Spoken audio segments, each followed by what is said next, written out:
It's story time.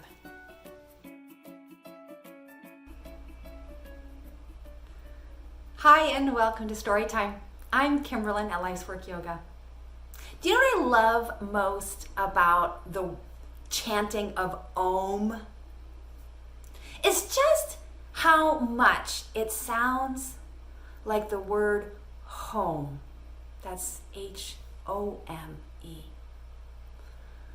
I want to talk about finding our home. I want to talk about my story of not only understanding this search for home, but also how I made finding home a practice of yoga. Welcome to Storytime. Storytime really is a sacred space, this here in this virtual connection, a space for us to share our stories and to cultivate authentic connection. It's a place for celebrating the process of living life, the unfolding, and celebrating the choices to show up, to live authentically, and to live our best lives, to live intimately with inspiration. And to me, that's yoga living. How are you today? And how is your connection with inspiration, with prana? So let me maybe just back up a minute and say, I've always had a stable home. I've been very fortunate and blessed. And yet my experience in this pursuit of finding my own home is not just about finding a roof over my head.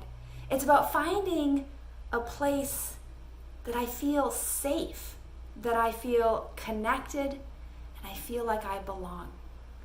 And this journey to find my home was really kind of the culmination that distinguished my adolescence, my young adulthood, into my adulthood.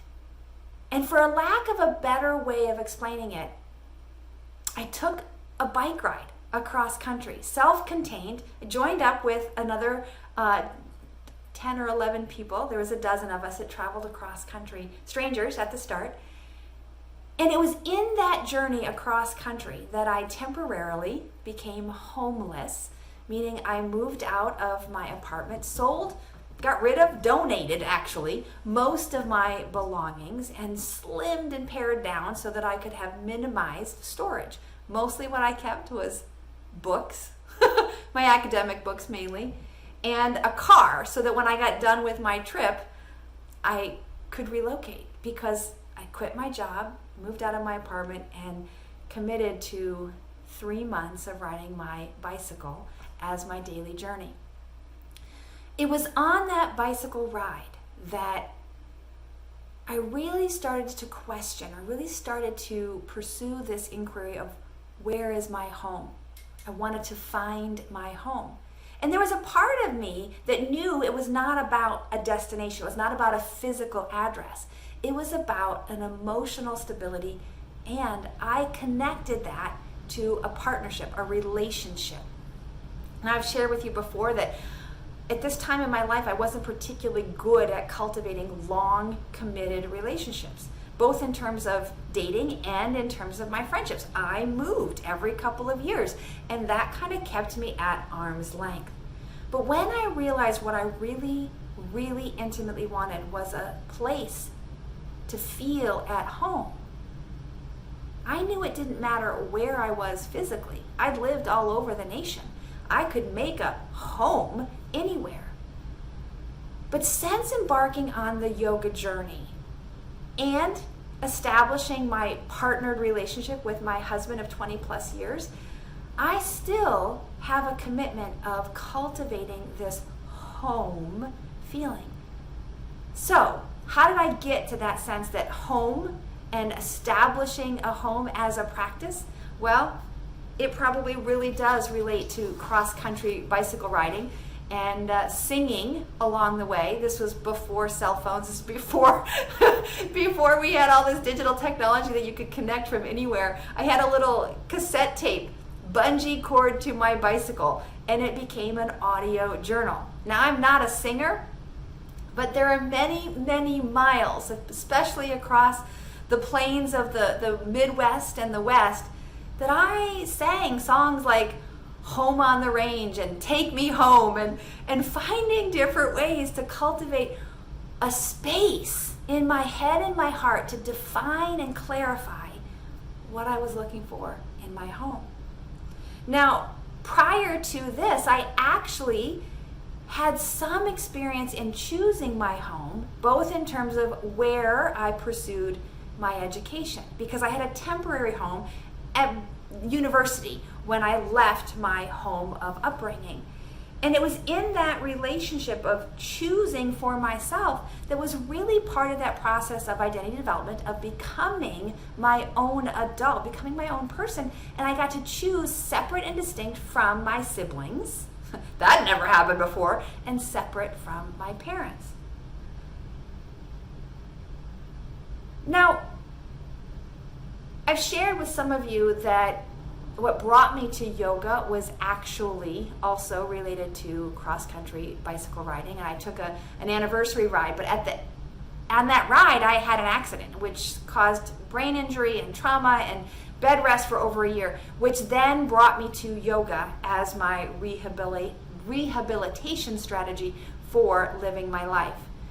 It was that interruption in the pattern of me living my life that the truer, deeper definition of home, hence Om as a chant, resonates so intimately with me.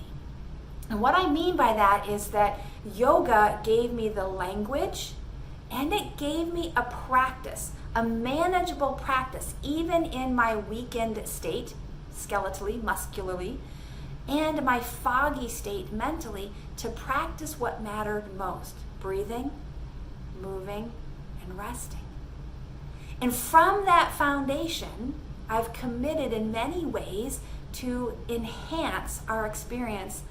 Om, meaning the sound of the universe.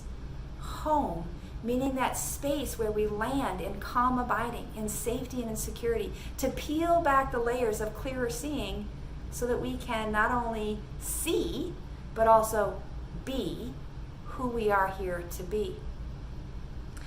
Now today, my definition and my experience with this community, this concept of home, continues to evolve. My husband and partner, he works in the home mortgage industry and has taken it upon himself almost to be an educational advocate, to help people understand the process of foreclosures, the process of acquiring a mortgage.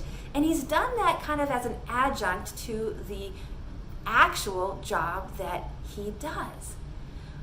In addition to that, it has opened our minds and our hearts to the phenomenon of those who lose their home, be it from a foreclosure, whether it's from malpractice in the banking industry, whether it's due to devastation, whether it's a hurricane, right? Or just global warming as a whole, causing our world to shift in its sustainability. My point is that I have a home. I have two homes. One in the physical address that I live with my family, and secondly, a physical address that I support my business. But more importantly is the home that I cultivated in my being. And I'm going to talk about that home within next week for Storytime. But that home within, I believe, was absolutely dependent and came as a growing result of first establishing my home, a safe place for my body and my spirit and my connections to grow, so that I could get clear about what mattered most. It gave me a haven.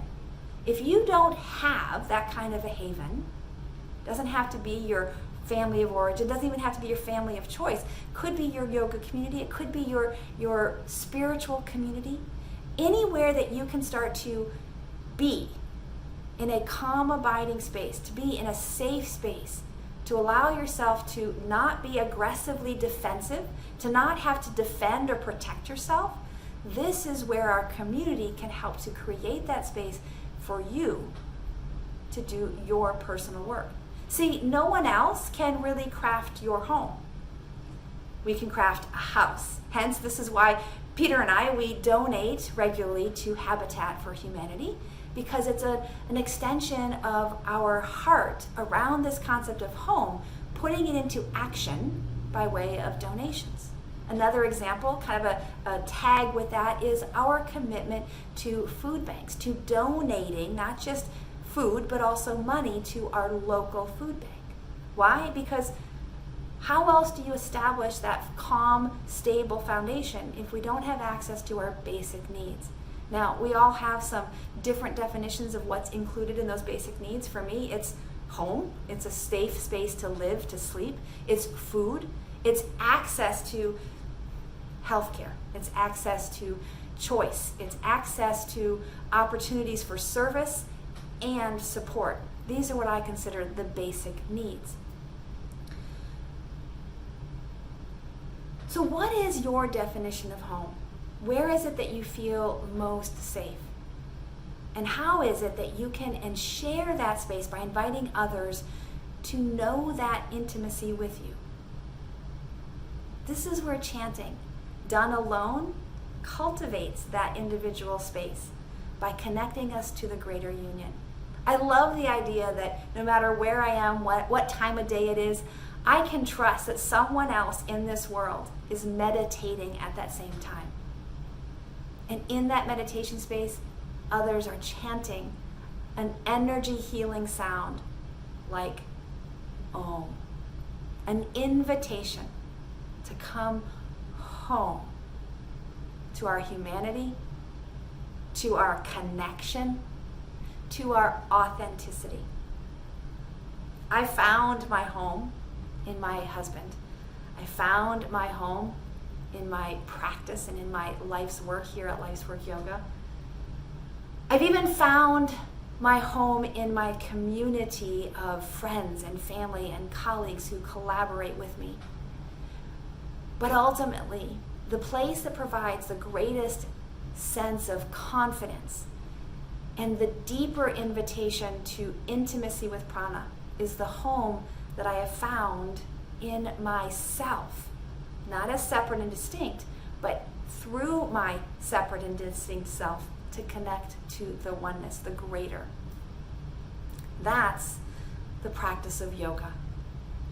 And finding ways to put that practice into action through meditation, by all means, through community gatherings to do the practice, whether it's an asana practice, whether it's a practice of service, say you're going to clean up the highway or build a home. Finding ways in which we can do service is one of the 10 research-proven practices to help us cultivate joy in our daily living.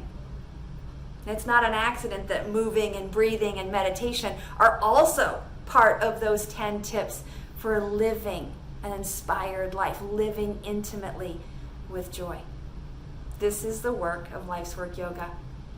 What is your relationship with Om, the chanting, with home, and with living your best self? I'd love to hear from you, and I'd love to know more about your story. Thanks for joining me for Storytime. You're going to hear more stories about this journey of living well, living mindfully from the yogic perspective. That's my offering. It's my life's work. May you be well. May you breathe deeply and move freely. May you labor lovingly. May you live vibrantly. Namaste.